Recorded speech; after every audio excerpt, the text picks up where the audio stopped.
Bismillahirrahmanirrahim.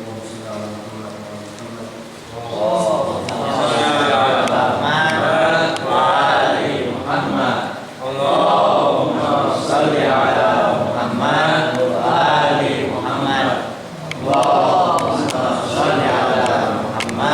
wa ali Muhammad. Sebelum kita mulai, sejenak kita khusyukkan hati kita, ikhlaskan hati kita untuk kembali ke malam-malam Muharram.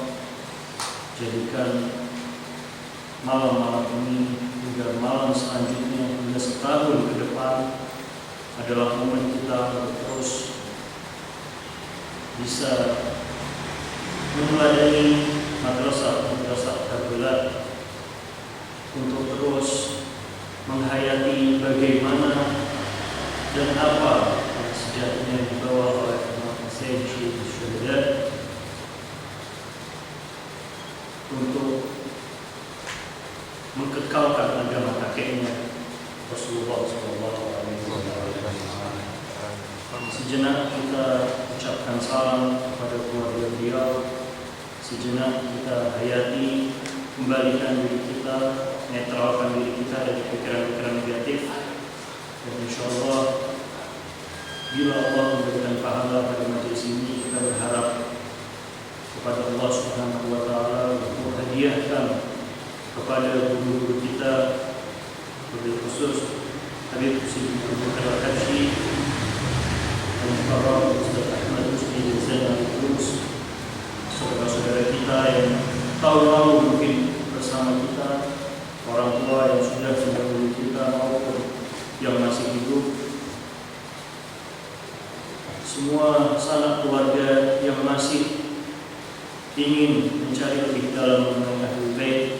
Semoga kita bisa mendapatkan hidayah dan taufik dari Allah untuk bisa terus memancarkan agama-agama Islam yang Muhammadi. Al-Fatihah wa qablaha salawat. Allahumma shalli ala Muhammad wa ali Muhammad. Allahumma shalli ala Muhammad wa ali Muhammad.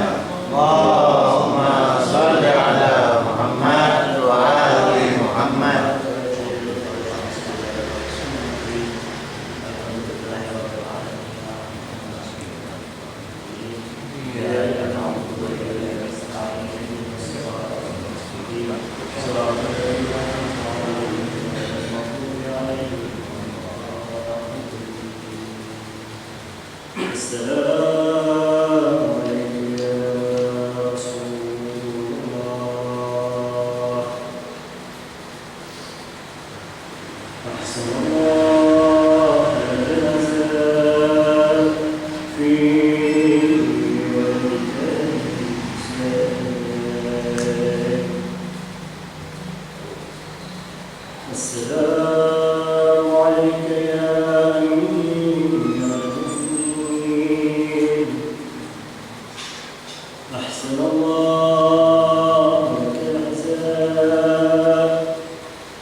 أبيه وأمه وبنيه نجنا من الغم الذي نحن فيه يا حي يا قيوم يا ذا الجلال والإكرام نسألك أن تحمي قلوبنا بنور معرفتك يا الله يا ذا الجلال والإكرام يا أرحم الراحمين صلوات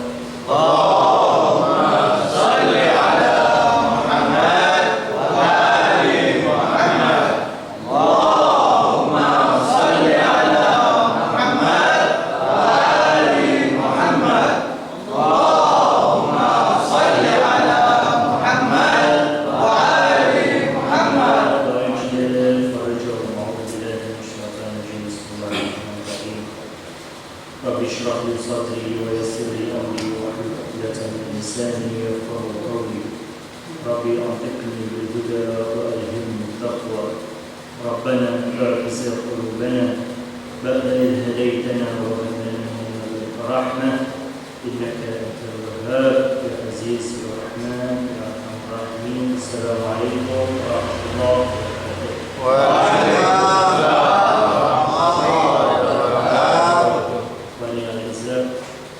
Alhamdulillah kita masih diberi taufik, hidayah dan rahmat dari Allah untuk bisa bergabung di malam-malam Muharram. Malam-malam seperti inilah adalah malam-malam yang sangat luar biasa. Allah menurunkan berjuta-juta rahmat dan maghfirah kepada siapa mereka yang ingin duduk mengingat bagaimana peristiwa-peristiwa Muharram, bagaimana Rasulullah SAW, agama Allah melalui Rasulullah, melalui cucunya yang kemudian dihinakan, kepalanya disembelih lalu dijadikan bola, tendang-tendang bersama kemari, adalah sebuah rahmat yang luar biasa untuk kita pecinta Al-Husain, untuk kita pecinta agama Islam Muhammadi.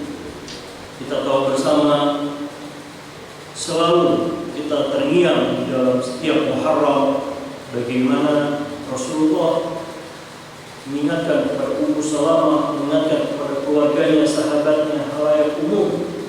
Selalu ketika Imam Husain yang masih kecil di panggung, di saat khutbahnya, di saat mendirikan salatnya, Rasulullah membanggakan Husain bin wa ana bin Husain.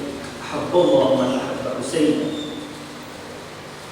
Makna yang selalu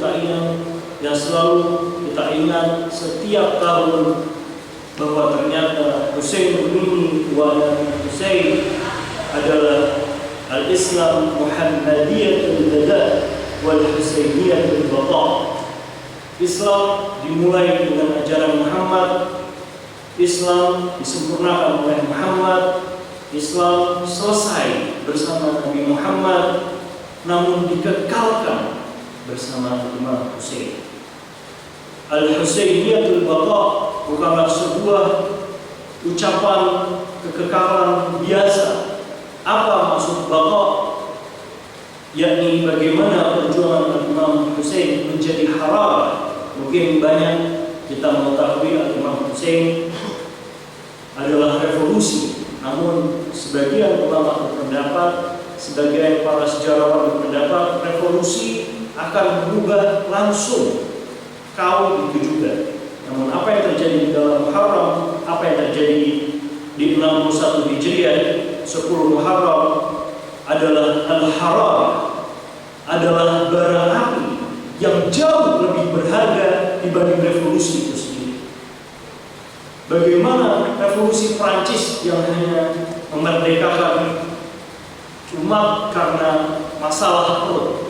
Kalau kita melihat revolusi di seluruh dunia, itu tidak layak dan dilakukan hanya untuk kesejahteraan ataupun hanya untuk apa yang ada di dalam perutnya. Namun berbeda terhadap revolusi Iran, karena Iran kemudian mendirikan sebuah negara yang berdaulat Islam secara de jure dan de facto di seluruh negara saat ini. Kita melihat seluruhnya, kita mengetahui hadis Innal Husain haram bara api la tantafiqu ila yaumil qiyamah. Inna sesungguhnya kecintaan bagaimana Muharram Karbala itu adalah sebagai bara api yang akan terus menyala, menghangatkan, memanaskan kepada mereka yang ingin merdeka, kepada mereka yang ingin mengutamakan kalimat Allah. Bagaimana Imam Hussein bisa membebaskan seluruh kezaliman dan tidak akan pernah tunduk dalam kezaliman manapun, siapapun dan dimanapun.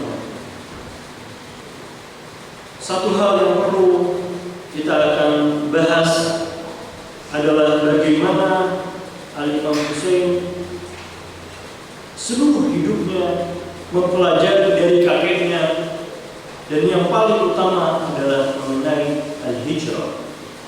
Kita mengetahui bersama hijrah itu disematkan kepada tahun Islam yang menandakan bagaimana Rasulullah diusir dari Mekah menuju Yathrib, menuju Madinah, bukan karena sebuah kebanggaan, namun karena opresi, supresi yang ada di Mekah oleh Abu Sufyan, oleh Bani Quraisy yang saat itu sangat berbangga dan sangat memiliki kekuatan untuk memecah Rasulullah karena Rasulullah sudah tidak memiliki pamannya Abu Thalib.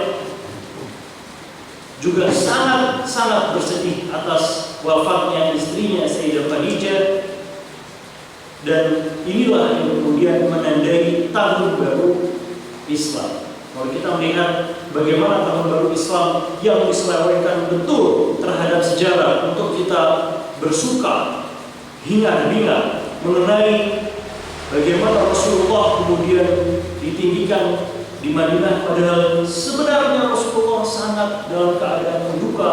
Begitu juga Rasulullah sangat mengingat apa yang kemudian disampaikan kepada Jibril yang ada di tangan Jibril yang kemudian diberikan kepada Rasulullah, yaitu tanah inilah yang nanti menjadi tanah yang paling suci, tanah di mana semua orang akan bertawassul kepadanya. Disitulah kemudian kita melihat penyelewengan sejarah yang sering kali kita anggap ini sepele, namun kita mengetahui betul bagaimana Imam Abdullah alaihissalam ketika mengucapkan kepada saudaranya, kepada sahabatnya, kepada umatnya bahwa barang siapa yang menghidupkan majlis kami, barang siapa yang menghidupkan seluruh malam-malam wiladah dan malam-malam syahadat kami, maka sungguh tidak akan pernah mati hatinya di saat hari di mana Allah mematikan semua hati, di saat hari di mana semua tidak ada la yanfa'u mal wal illa man atallaha biqalbin salim. Ini adalah janji Allah melalui lisan suci Imam Ridha, dan dengannya kita mengetahui betul penyelewengan sejarah adalah bukti mengapa Rasulullah seharusnya kita peringati, mengapa Muharram yang seharusnya kita teladani, namun kemudian dijadikan acara hingar-bingar dan kesukaan dan lain-lain. Sedikit nanti akan kita bahas bagaimana hijrahnya Nabi dengan hijrahnya Imam Hussein. Bagaimana yang terjadi di saat supresi yang begitu mendasar menandakan awal tahun Hijriah yang sebenarnya Banyak sejarah mengutarakan bahwa hijrahnya yang itu bukan di bulan Muharram, yaitu di bulan Rabiul Awal. Muharram kemudian disematkan di Khalifah yang kita mengetahui bersama penyelewengan sejarah itu terjadi sering kali di masa-masa kekhalifahan, sehingga sejarah agak sedikit mulai pudar. Bahkan Imam Ali bin Abi Thalib yang masih hidup dilaknat di mimbar-mimbar selama 70-100 tahun dari zaman Bani Umayyah hingga Abbasiyah. Sedikit akan saya sampaikan bagaimana cerita mengenai hijrahnya Al-Imam Hussein. Pertama kali Al-Imam Hussein diusir karena tidak mau berbaiat dari Madinah ke Makkah. Karena saat itu posisi Al-Imam Hussein sudah sangat terhimpit dan seluruh pecintanya mulai bergejolak hatinya untuk kembali kepada zaman kelam, untuk kembali pada yang sering membuat kelam, untuk kembali pada mereka yang ternyata al-munafik.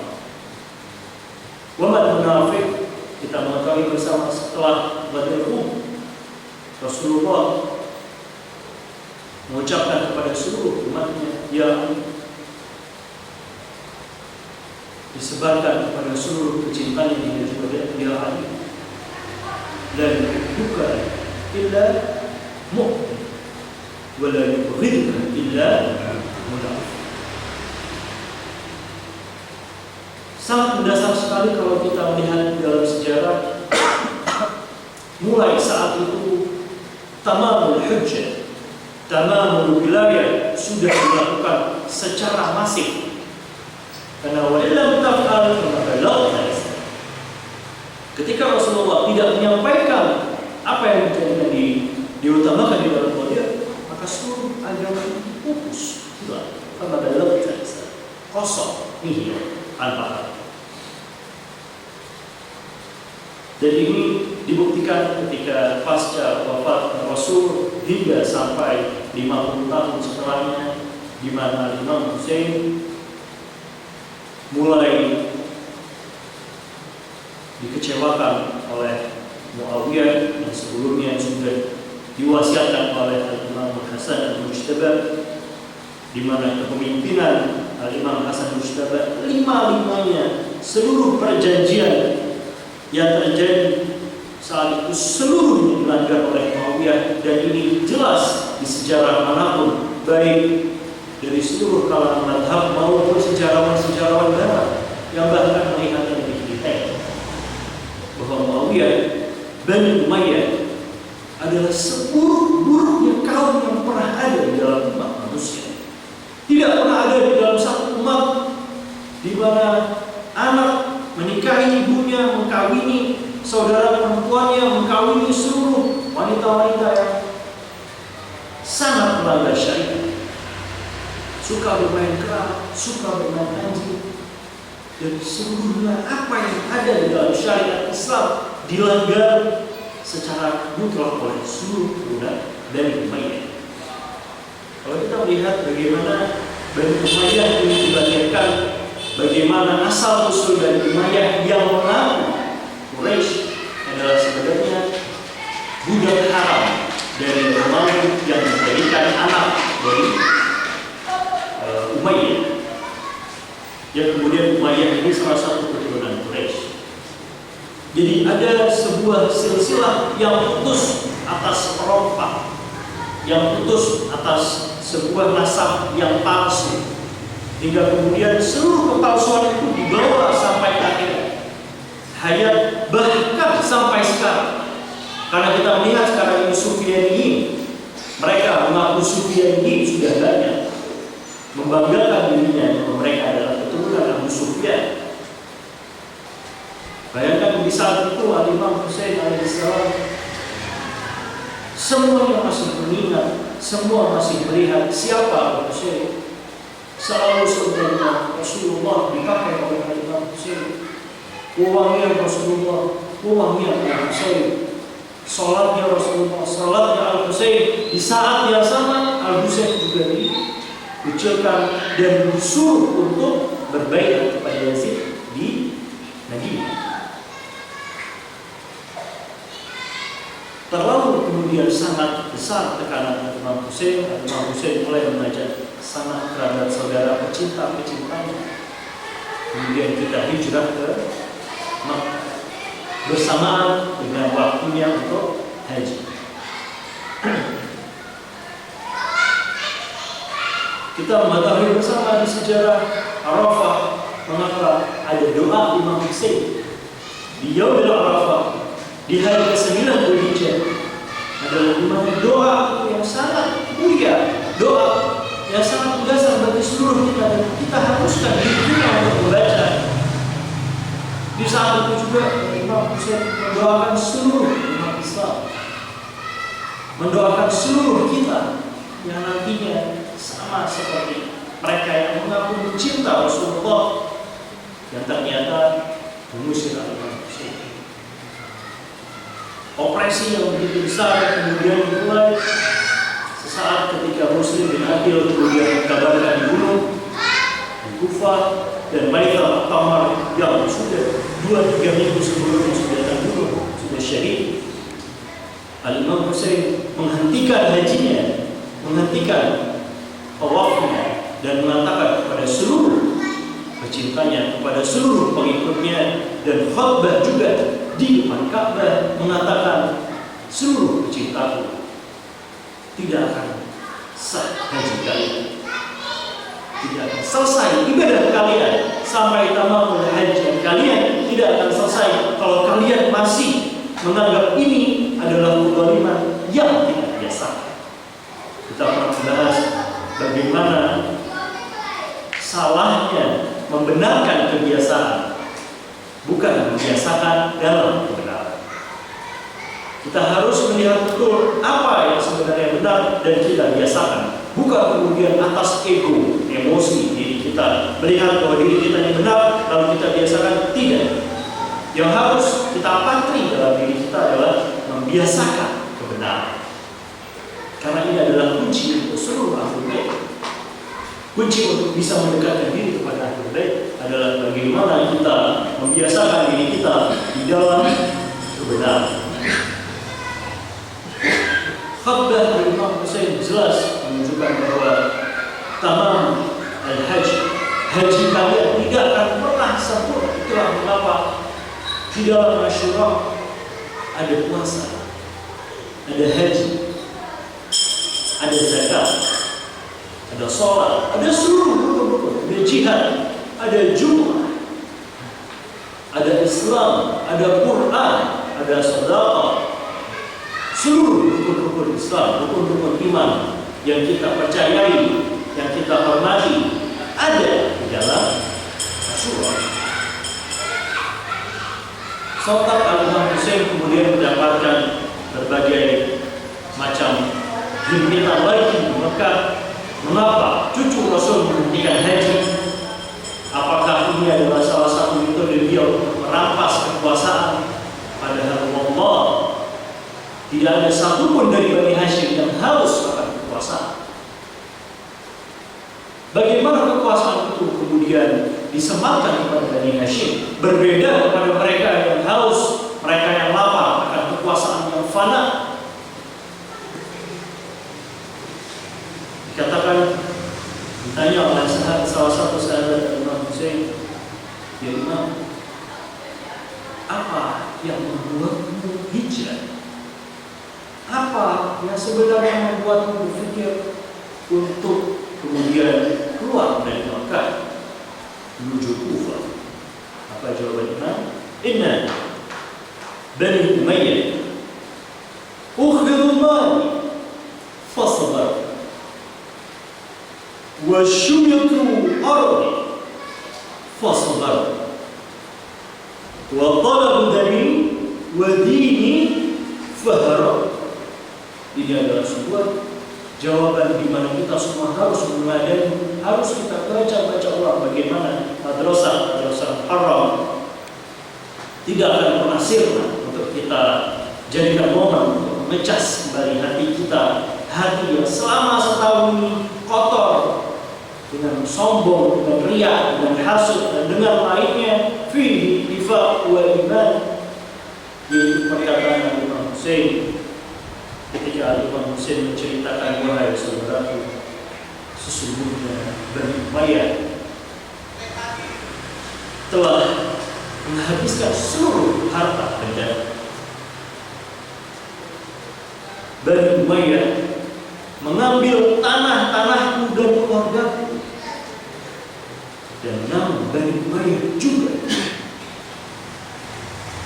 mengambil darahku dan agamaku, faharab, untuk agama dan untuk siaran dari Rasulullah, untuk darah yang harus kita jaga kemurniannya, harus kita perangi. Selalunya kita tidak akan pernah tunduk pada kezaliman manapun. Hayhat minadzillah bukan sebuah ucapan-ucapan kosong tanpa belaka. Hayhat minadzillah adalah ucapan di mana akhirnya seluruh negara saat ini, bahkan selama 14 abad, ucapan ini menjadi haram, menjadi bukti-bukti revolusi yang kemudian membuat efek besar kepada seluruh negara di dunia, mengingatkan kita kembali siapa sejatinya manusia. Karena di dalam Muharram, di dalam Asyura, manusia terbagi menjadi dua. Bagaimana Allah dalam ayatnya, laqad khalaqnal insana fi ahsani taqwim. Sesungguhnya kami ini sudah menciptakan manusia dengan sebaik-baiknya penciptaan. Disambung dengan ayat selanjutnya, tsumma radadnahu asfala safilin. Bagaimana ada tipikal manusia di dalam Muharram, di dalam Asyura, Al-Imam Hussein sembari berdiri berharap kepada Syekh yang menduduki dadanya. Ya Syekh, apakah kau tahu siapa aku? Ini yang kemudian membedakan mana manusia yang berperi kemanusiaan dan manusia yang sebenarnya hewan. Apa jawaban Syekh? Ya Imam, wahai Hussein, kalau bukan aku yang memegang kepala, akan ada orang lain yang akan mengambil kepala. Dan kepala ini harganya mahal. Kau tahu siapa aku, Syekh? Aku berperang bersama ayah. Aku mengetahui betul siapa kau. Namun saya akan ada seseorang lain yang akan meninggal, dan ini harganya sangat mahal untuk aku kemudian bisa hidup dengan nyaman di dunia ini. Adalah jawaban asfal safilin, di mana hati, akal, layak ini sudah diberikan mata tidak melihat, sudah diberikan telinga tidak mendengar, diberikan hati layak tidak bisa memilih, gagal, kotor, haram. Adalah sebuah hal yang harus kita hindari bersama. Dan momen-momen inilah, momen-momen Muharram yang akan terus bisa menjadi hararah untuk kita, untuk seluruh umat manusia, bahwa kita tidak akan pernah tunduk pada kezaliman manapun. Bahkan kalau bisa kita jadikan diri kita menjadi orang yang mazlum, lebih afdal daripada orang yang zalim.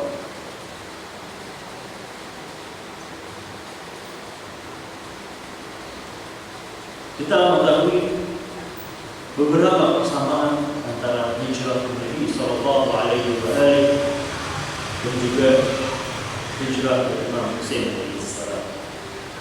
Bagaimana sama antara posisi Nabi dan posisi Imam. Hijrah karena duka. Yang kita ketahui sekarang, makna hijrah mulai diselewengkan. Apalagi terhadap mereka yang melihat ini adalah sebagai entertain belaka, hijrah yang kemudian menjadi isapan jempol hijrah-hijrah yang menjadi endorse buat para politikus dan artis-artis yang benar. Hijrah yang asli adalah hijrah Rasul dan hijrah dari Imam Hussein, penuh dengan perjuangan, penuh dengan darah, keringat, air mata, penuh dengan harapan hanya kepada Allah, hanya kepada ridha Allah, untuk bisa mengubah umat menjadi, untuk mengubah umat berjalan lebih benar. Hararah yang kemudian berdasari dari peperangan Imam Hussein, dari revolusi, dari Muharram, dari perang Asyura, yang juga kemudian dipatri sebelumnya oleh Rasulullah, di mana Rasulullah membebaskan, kita mengenai hararatul hurriyah, bagaimana kemudian bara api ini bisa membebaskan seluruh manusia yang terkekang dan juga mengenal. Kita mengetahui Hur bin Yazid Ar-Riyah, Hur Ar-Riyah adalah seseorang yang Allah balikkan jalan yang benar untuk mencintai Imam Hussein di akhir-akhir hayat hidupnya. Hati yang tadinya nifaq, yang tadinya sangat berlawanan terhadap Imam Hussein, namun di saat yang sama ketika melihat perjuangan anak-anak kecil, melihat orang tua yang dipenggal, keluarga Nabi suci, wangi, dinistakan, akhirnya Hur Ar-Riyah mulai berubah dan berperang bersama Imam Hussein. Begitu juga Isa, begitu juga Syamir yang tadinya sudah berada di jalan Imam. Mereka perang bersama Imam Ali. Mereka membebaskan Persia saat itu. Sa'ad bin Abi Waqqas, ayahnya Umar bin Sa'ad, adalah seorang pejuang sejati. Namun di akhir hayat hidupnya, karena asfala sayfihi, hati yang masih kotor, hal-hal yang sebenarnya sepele dalam agama, tahsabuna bihi bahwa inna Allah, hal-hal yang sebenarnya sepele. Kita sering bahas bagaimana apa yang membuat mereka ini bisa berubah dari itu. 5.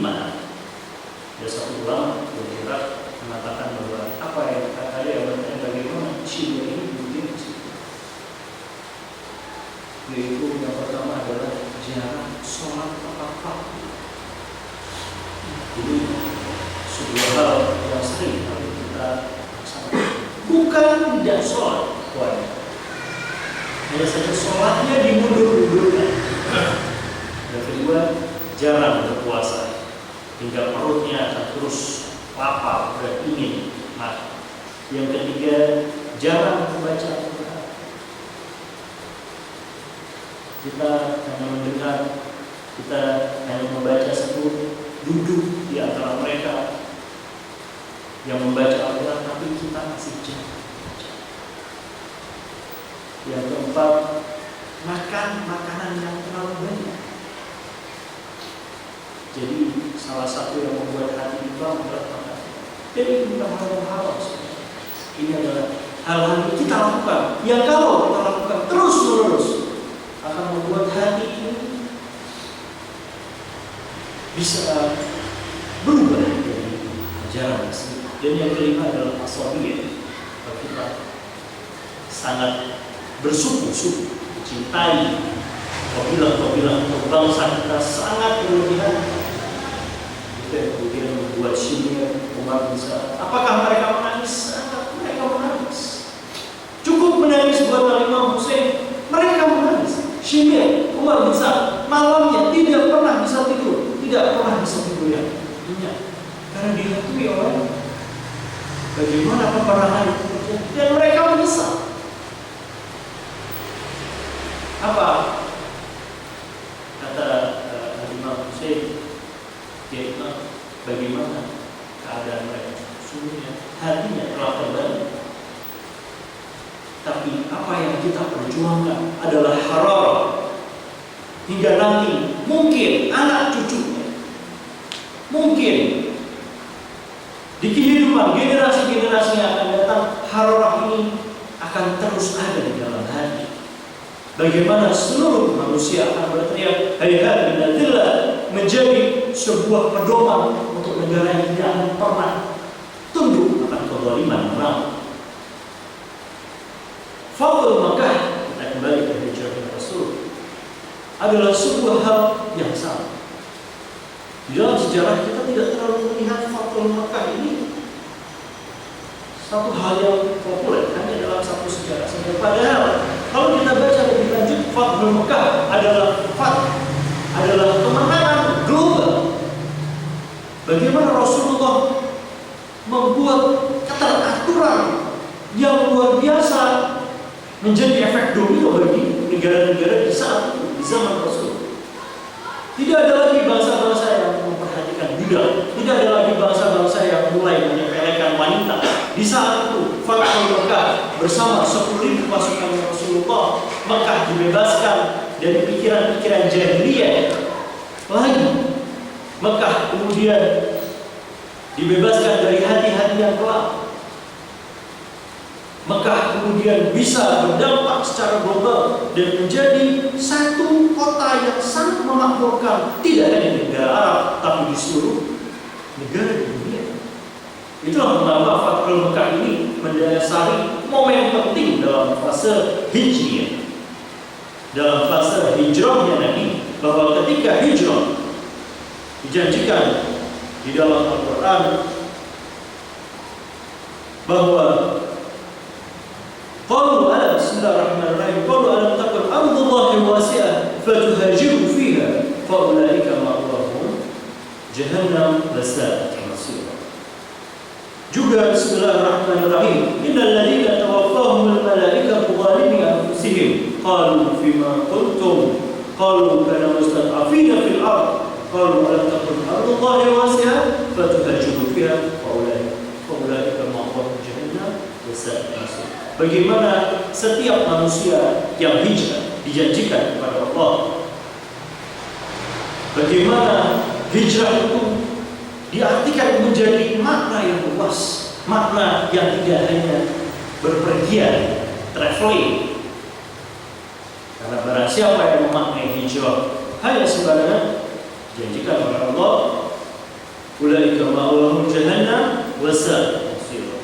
Wa man, dilanjutkan di surat An-Nisa ayat 100, yuhajir fi sabilillah yajid fil ardi muraghaman katsira wa sa'atan wa man yakhruju min baitihi muhajiran ila Allah wa rasulihi thumma yudrikuhu al-maut faqad waqa'a ajruhu 'ala Allah faqad waqa'a ajruhu 'ala Allah wa kana Allahu ghafurur rahim. Barang siapa berhijrah Allah, mengartikan hijrah ini bukan hanya asal traveling, bukan hanya kemudian kita ke Madinah saja. Itulah mengapa kita sangat dianjurkan untuk berziarah, kita diwajibkan haji, kita diharuskan untuk umrah. Adalah dengan menapak tilas, tidak hanya traveling, tapi bagaimana hayat binadillah terpatri untuk hati kita, untuk kita yang terus-menerus meladeni, untuk kita mensemaikan hararah, mengobarkan panasnya revolusi imam di seluruh negara. Bagaimana mereka tidak ada yang boleh tunduk kepada kezaliman manapun. Banyak sekali ayat yang kemudian turun atas hikmah Asyura. Yang paling kita ketahui, yang paling utamanya adalah bagaimana Allah janjikan kepada Imam Hussein, irji ila rabbikum wa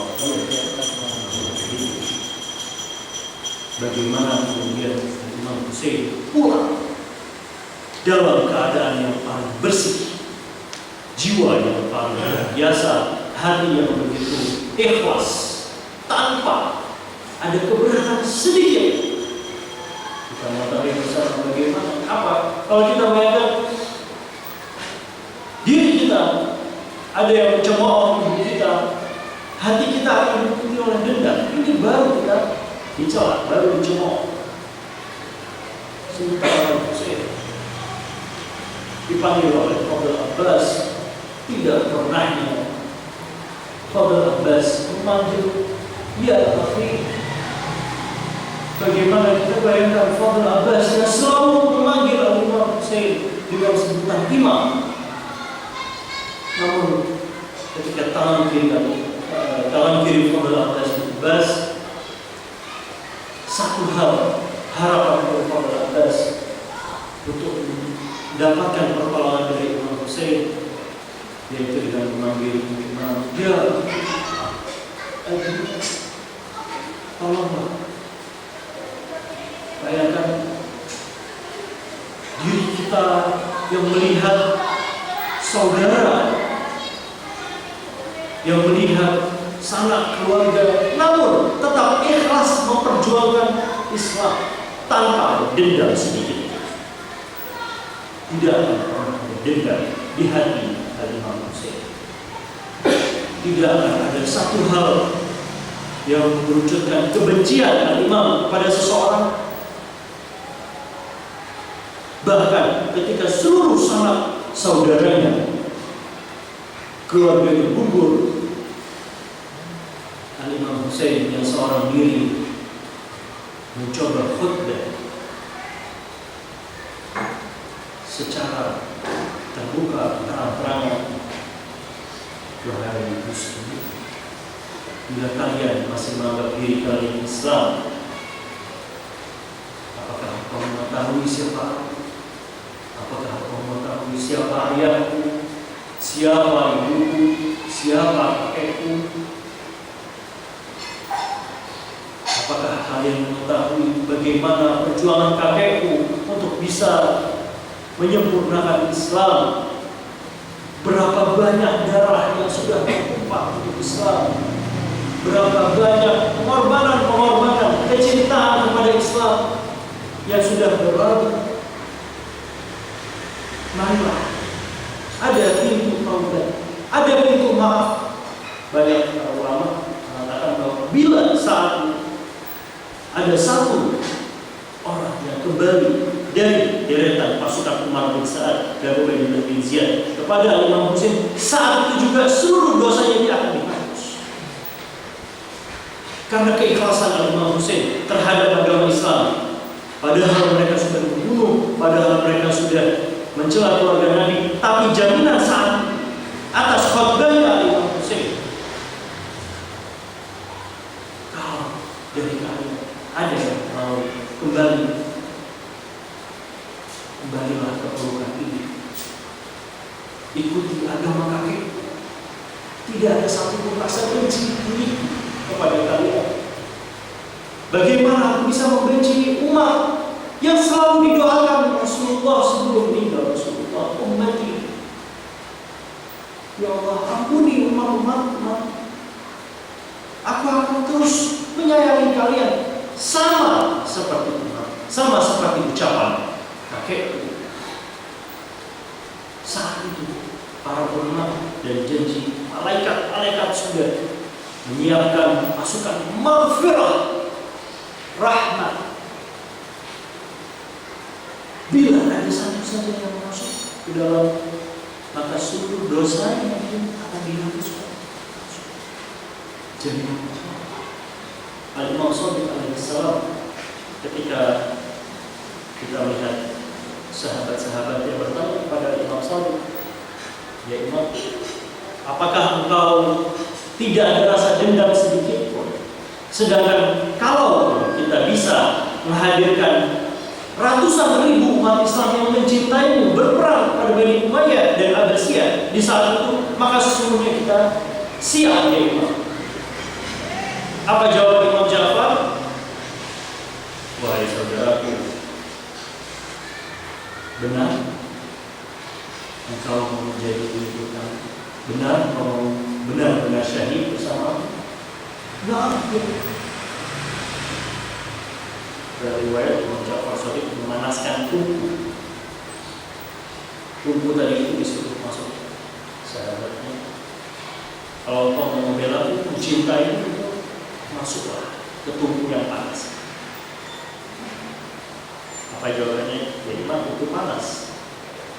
Imam, itu bisa membakar kulit. Ditambahkan lagi oleh Imam Ja'far Shadiq, ada yang mau dari kalian? Dalam riwayat hanya ada satu orang, Hanifah bin Sa'ad, maju membuka pakaiannya, ada yang masuk. Dan qadarullah, di saat masuk keluar tidak ada satu pun kulitnya yang terbakar. Bahkan dia merasa dingin dan indah dan nyaman.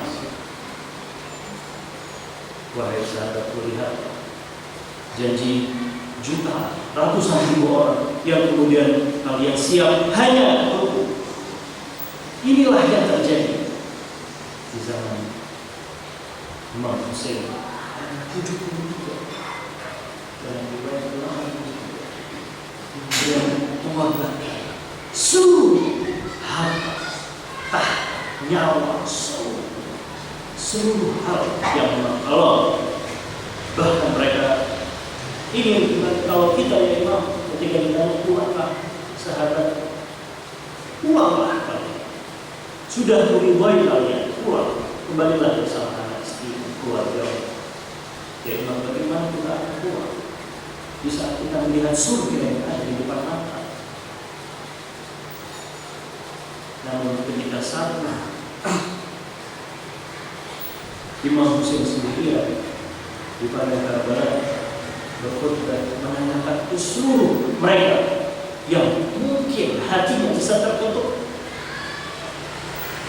mungkin bisa melihat kecintaan kembali kepada Imam,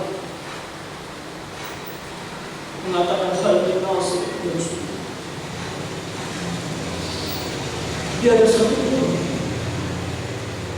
saat itu dari seluruh pasukan berbangsa, karena hatinya kelam oleh dosa-dosa yang kita hidup jalan. Bagaimana hal bin Nasir yang suruni ternyata tidak berdampak apa kepada mereka yang melihat wajah Rasul, wanita Rasul, zahir di depan mata mereka. Cucu Rasul meminta pertolongan, meminta seluruh umat untuk kembali kepada umat kakeknya. Tidak ada. Hal Nasir yang suri yang ada adalah jenazah-jenazah tanpa kepala yang terdepak. Mereka kelam hati. Tidak lagi kemudian kita melihat mereka yang menyauti panggilan Imam Hussein. Itulah kenapa selalu wahai akhwati di dalam setiap ibadah kita selalu kita minta ya Muhammad baik tapi alhamdulillah karena hati ini diciptakan untuk diulang-balikan dan kita harus siap akan segala hal. Bila Allah mau seperti itu, ini menjadi awal, menjadi bukti kecintaan kepada seluruh kecintaan Hussein alaihi salam.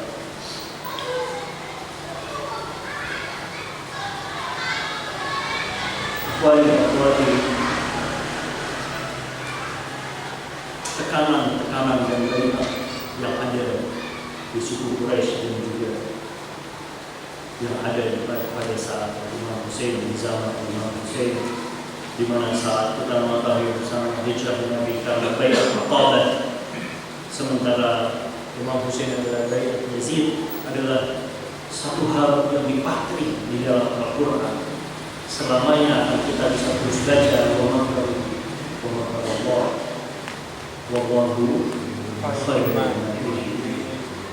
bagaimana orang-orang zalim akan terus bermakar, akan terus menggunakan strategi-strategi palsu untuk menghancurkan agama Allah. Namun Allah khairul lagi, jangan pernah kita tunduk kepada satu hal yang fana.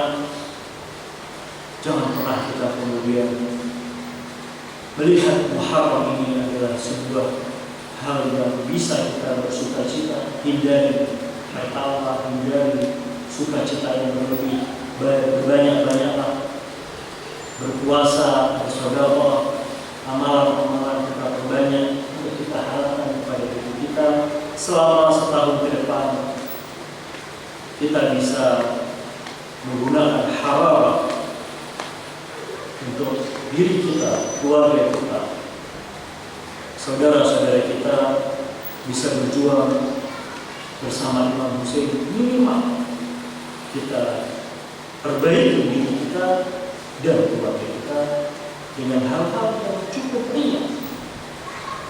Sholat diutamakan, ngaji diutamakan, berpuasa bersering-sering, juga kita mengayomi hati-hati bersedekah, makan secukupnya. Itu satu hal yang simpel untuk kita bisa lakukan. Dan mengapa sedikit kita betul dengan bagaimana Allah selalu melaknat orang-orang yang dusta di dalam Al-Quran.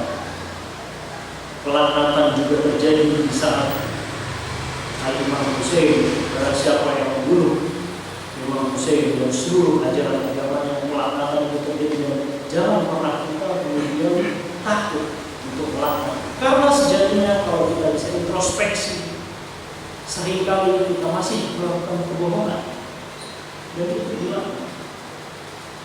Masih kita melakukan kesombongan, masih melakukan hal-hal yang menyepelekan nilai-nilai agama yang penting, terutama dalam sholat dan juga amalan-amalan sehari-hari. Insya Allah melalui malam-malam ini hingga ke depannya kita akan terus bisa mengambil hararah. Bagaimana hararah akan harus ada terus pada diri kita dan seluruh keluarga kita. Insya Allah akan terus dirahmati oleh Allah. Bersama dengan malam-malam ini kita minta maghfirah kepada Allah Subhanahu wa taala, bertawasul kepada Imam Hussein, bertawasul kepada keluarga yang suci untuk bisa terhindar dari api. Bismillahirrahmanirrahim. Allahumma shalli ala Muhammadin wa ala Muhammad. Assalamu alayka ya Rasulullah wa ala al-arwah allati halat bi-thimami. Alaykum inna jami'a salamullahi abada ma baqina nahnu لا جعل الله آخر من زيارتكم. السلام على الحسين وعلى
والدين